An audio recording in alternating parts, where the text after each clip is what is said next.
আপুরা জামার হাতা সেলাই করছি। তো দেখো, ছোট্ট করে হাতাটাতে আমি লেস দিয়েছি এবং শর্ট হাতা তৈরি করছি গরমে পরে যেন সে একটু আরাম পায়। হাতা সেলাই করার সময় নিচে যে কাপড়টা থাকে, আবারও বলছি, নিচে যে কাপড়টা থাকে সেটা দেখা যায় না, কিন্তু সেটার প্রতি তোমাকে লক্ষ্য রেখে সেলাই করতে হবে। নিচের কাপড়টা এখন বলতে পারো যে আপু নিচের কাপড়টা আমি কিভাবে খেয়াল রাখবো?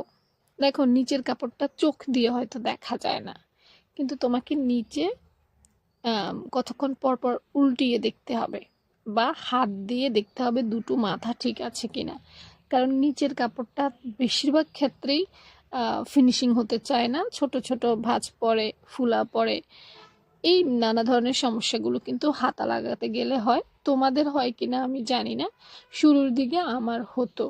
যাদের হতো অবশ্যই কমেন্ট সেকশনে জানাইও।